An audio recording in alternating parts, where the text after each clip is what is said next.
Welcome back to S.WigginsTV. I'm your host, Worldwide Wiggins.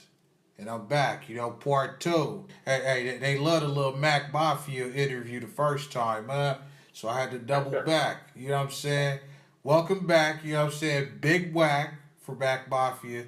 But I see we got another OG in the building, also in the vicinity, man. Big Money. How y'all feeling, fellas? What's happening? Cool. Everything's great. All right. What's happening, homie? What it do? Talk to me, man. What's the latest, man? Let's get some of that good old history, man. I went over one of your interviews the other day, and about the 706s when they said something about Andy Block is what Mac Mafia was called. It was never called Andy Block. It was always TMC. Nothing before that. Always TMC. Andy became way after that. Andy is just a click from the hood. All right. Yeah, but my thing was even with the 706s, them dudes was a dance crew. They had a few hustlers, but them dudes had hustlers that came from other cities like everybody else did. You see what I'm saying? They got their schooling from some bloods. If you want to get technical, that's why they was never Crips like that. They was always just hustlers. They known now as the 706 hustlers. They not even Crips now. They wear green rags. Them dudes was never, they was never nothing. They never came to the halls. They was never, them dudes was going to bend up over hard. Who was they? They didn't start warring with the Mexicans and doing stuff like that with the Mexicans in the 2000s. But in the 90s, them dudes wasn't even, them dudes was some dudes that was known as some apartment buildings. Hey, man, don't. Shouts out to 706, man. Yeah, I hear you, OG, man, but respectfully. It's just because, it's like this. You doing content and you doing interviews with dudes, and you know what I mean. Everybody is giving you their perspective. You feel what I'm saying? Right. And some dudes is putting a lot more on it than what it should be. Just keep it 100. Everybody said, keep it 100, keep it 100. You feel what I'm saying? Right. We got our beginning from a lot of different people. You know what I mean? Because we grew up around a gang of different people. You know what I mean? I was fortunate enough to grow up around a gang of dudes that was Crips. I got a lot of family members that's Crips. So saying cuz was just natural to me. I've been saying cuz since I was 3 years old. Because all my uncles and all my older brothers is all Crips. So we always said cuz. But it wasn't until later on down the line that everybody adopted that moniker predominantly after the gang troops. Because after the gang troops, as you know, a lot of sets that was cliques turned to gangs. And we no different than that. We was in that same category. You know what I mean? Just like when the homie was giving you the history of why we started saying Mac Mafia. We was called the Mac Crew, or Mac and Ass Nick, the Mac Crew. Then we went from that to me catching the blue line of downtown LA and seeing it as a TMC threat aid. And I was like, oh, no, we not associated with that. That's how we became the Mac Crew Mafia. And then it went from that to Mac Mafia, then to what you know now. But at the same time, we was never no dance crew or nothing like that. We was a bunch of renegades that went to dance parties and fought everybody. We only had two niggas that was really dancers in our whole crew. Everybody else was Big Jinx.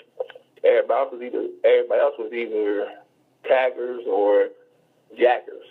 Because it wasn't a pizza man safe over there by us. That's why they didn't deliver pizzas over in that area no more. We stopped all that.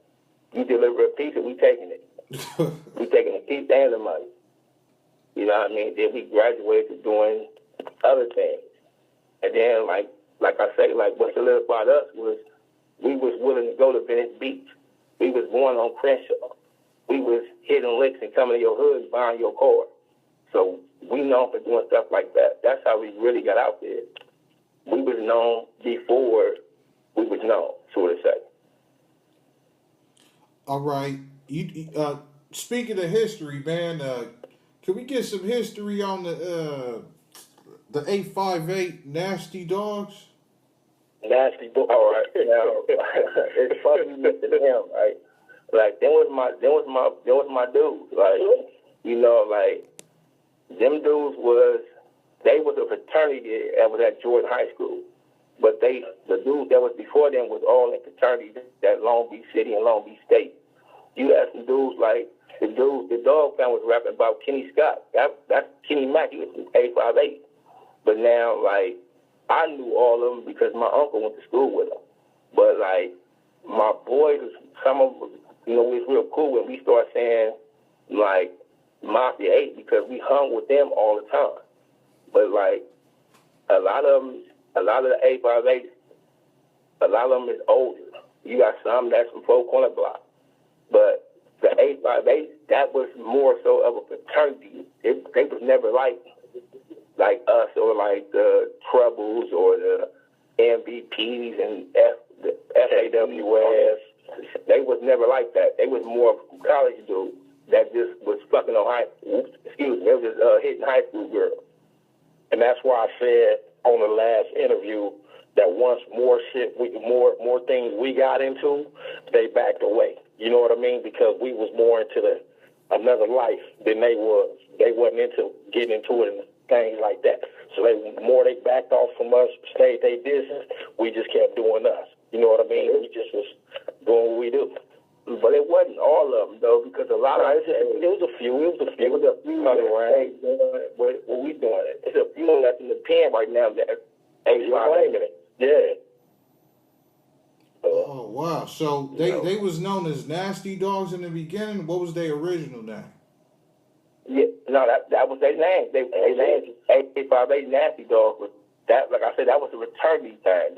They wore Notre Dame stuff because Notre Dame, you know, the name initial was ND. ND for Nasty Dog. Oh, all right. So they wore Notre Dame stuff. And you know what I'm saying? Like back then. Sorry. What was the 858 for though? Like I say, they wasn't more so like a gang. They was more so of a crew, a real crew. So them dudes was like high school fraternity stuff. You feel what I'm saying? The ones that went to Jordan with me, they was more so into whatever was going on at that time. The older dudes that they was pleasant to, they was a more of a fraternity, like Booty Boys. That was a fraternity that was just at a high school where dudes just clicked up. But they never was like tagging on the walls or doing anything that was gang related. Now some of them that when they started flipping, some of them did, but the rest of them was just sticking to like I'm trying to go to college and I'm trying to be in this fraternity. That's what they was about. All right, for sure. Well, there's a few other things, you know, people want me to clear up because after, you know, Big Wax interview, like a lot of people called me about this, man, and I'm quite sure. Yeah, and so there's one specific. I clear anything up you ask me. Whatever I ain't said or said wrong. Everybody entitled to a mistake. Like I say, I always lived in the hood. I've been in the hood. I never went hung in nobody's hood or nothing like that.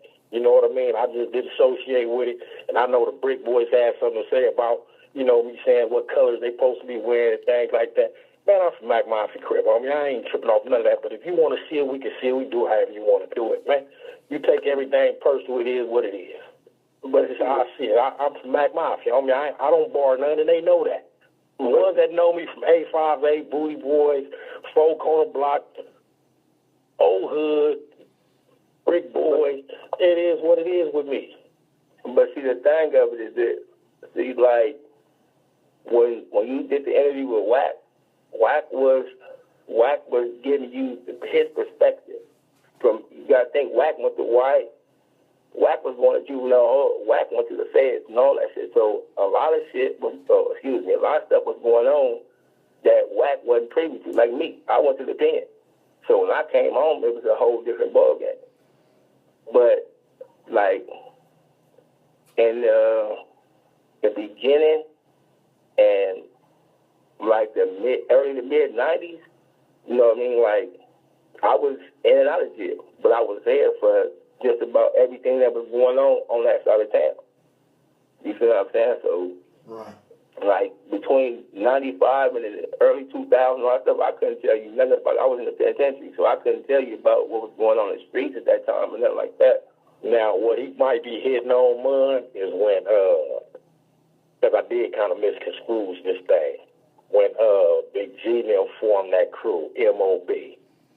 You know what I mean? It was Brick Boy, Old Hood Mafias. You know what I mean? No, so I kind of pushed them out and said Boulevard. No, see what see what you did was you forgot a beat because they were saying M.O.B.B. Well, I mean, like I say, I was gone for 12 and a half years. I don't, you know what I mean? That's the thing about that. They were saying M.O.B.B. Max, O's, Boulevards, and Bricks. So I wasn't there for that. So I couldn't tell you. I wasn't there for it either. I can't tell you who was the originators of it or why they did or none of that stuff. I couldn't tell you nothing about that. I know that era. That was Big G era. You know what I mean? Because you got to think, I went down. You know what I mean? Everybody was down. You was down already. Big MD was down already. So the only one was still on the streets was Big G and Kibo. They both went down. But see, the thing is, I don't think it was per se him because that was the younger dudes. I don't think he was the one that orchestrated that. I think that was just a collective of dudes that was hanging with each other at that time. Because at that time, they wasn't going to be able to push it like that with G on the streets like that with the throne. And he couldn't push it without his say. You know what I mean? Yeah. See, like I say, like you wasn't there, like I wasn't there. So I don't know. I'm not going to say he was the one that per se did that. But I just knew that, like, from my perspective, of knowing he had something to do with it. I'll just say that part. Okay, that's something. I'll just say that part. But like me personally, I just knew it was a chosen few dudes from them particular fractions that was hanging out with each other. Now, if that was the whole everybody doing, I don't think so. But I just know it was like a chosen few dudes doing that. Because it ain't a whole hood thing. It was just a chosen few that that messed around with few of friends. All right. So. Yeah, so one of the things, you got a homie out there called Big G Blue, and he wanted to let us know that he was the reason, for the because I guess you said who? I'm gonna leave that alone. I'm gonna let Big Mun speak on Blue. So he talking about Blue was the man saying he started that. So. No, he said because I guess Wax said something like, hey, the beef with the two ends started over something else, but G Blue, shout out to G Blue wherever you at, man, and G Blue was he talking about the beef with the two ends. Yeah, he said he was the reason.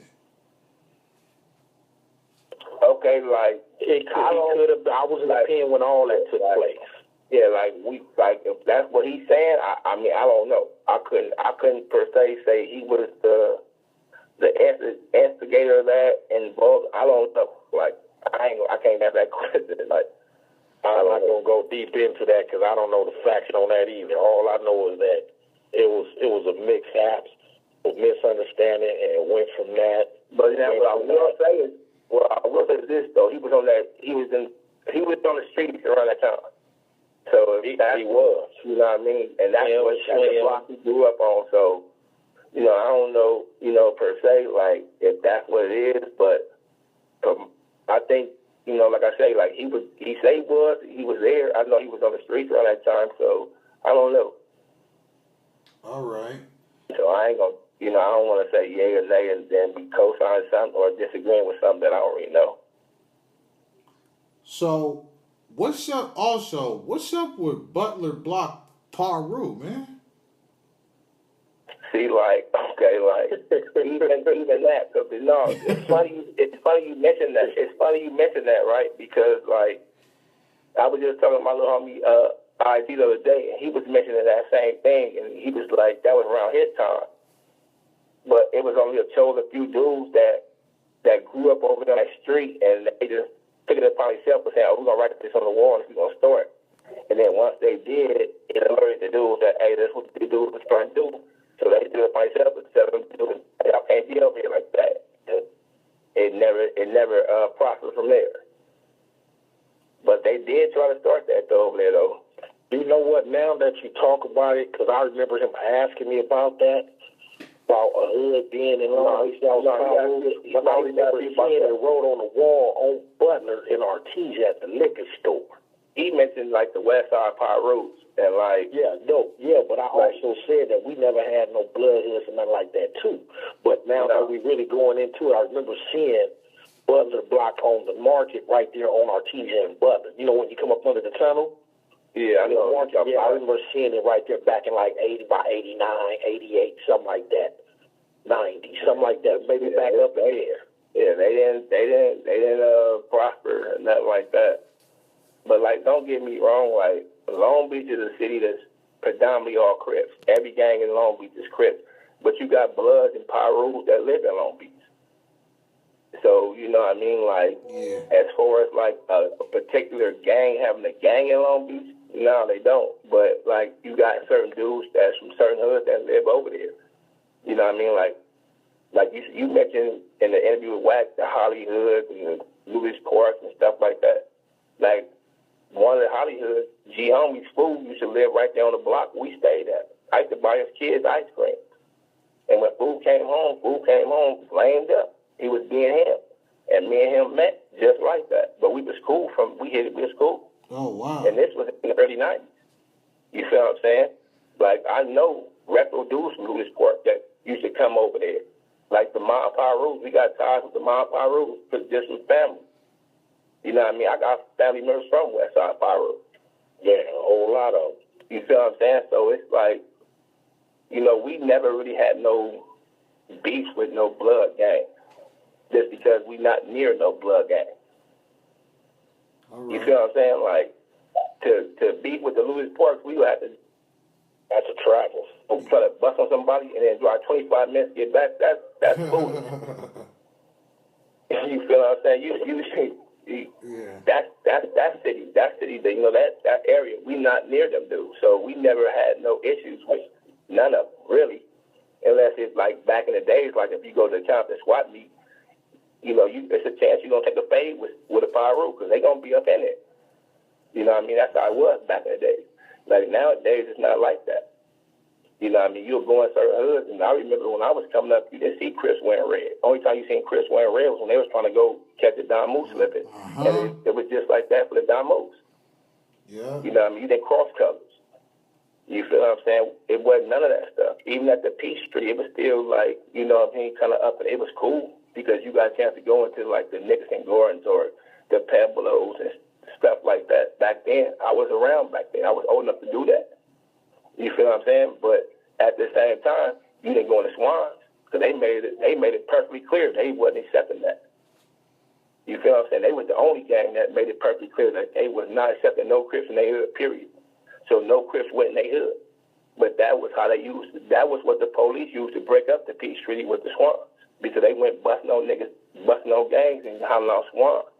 And by dudes knowing that the Swans wasn't Peachtree, instead of them using common sense and knowing like for a whole month, them dudes wasn't doing that to nobody. But nobody was thinking. Everybody was just on tip. And then you look at the Peachtree, a lot of gangs that was taggers or crews like we was turned to gangs. Sure. Gangs that was get along with each other started beefing. And dudes that was beefing with dudes was now cool. So it flipped, the Peachtree flipped a whole lot of stuff. But, you know what I mean, like, that's what I want to piggyback to when you said that about, like, the Hollywoods and Louis Parks and stuff. We ain't never get into it with them dudes. You know, we was cool with a lot of them. It's just that, like I said, they too forward. I wasn't trying to do nothing like that. Right. You had a lot of them went to school with us. You know what I mean? That was about it. Cause I went to school with a girl from Hollywood. And she was cool. She never, was on no sex trip, nothing. Just like I remember when Fool was living in the hood. He wasn't on no sex trip, nothing. No, but don't live in the hood. But, like, that's like, to me, like, a lot of dudes don't be knowing nothing about what they represent. You feel what I'm saying? Like, a lot of people just represent stuff just to be represented. They don't know nothing about nothing. They putting on the dead homies, and they don't even know the dead homies they put it on. You never even knew nothing about that person, but you put it on there because you heard somebody else do it. this day and age, there's a lot of monkey see, monkey do. Everybody got camera phones. Everybody making videos. You got dudes making videos now, and they going on people's streets where there's nobody at. So, of course, you're going to make a video because there's nobody right there. And if it is somebody right there and you do something, you're already telling the police what happened because you're on Instagram Live. Yeah. So who telling on who? Telling on yourself. You feel what I'm saying? They don't realize that. It's bad business. And like to me, it's like it falls back on a lot of people. But like I don't know, like it just to me how everybody got a comment about something because everybody is watching what everybody do. So it's just like you got a lot of feedback on the Wack interview. So you got dudes mad because he even say this about this and say this about that. I mean, the streets don't say what they're going to say about everybody. You know what I mean? Everybody got an opinion. Right. Real talk. Well, I thank y'all, fellas, man. Unfortunately, we running out of time.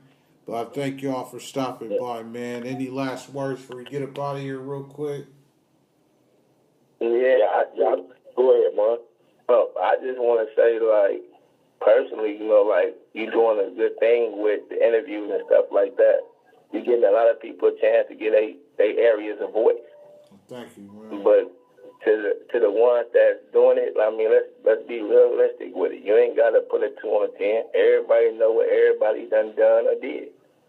So it ain't no need of you coming on the podcast and talk about you this and you that, or you get mad about somebody saying something because you asking the person a question. You just be proud of where you from and telling people about your gang.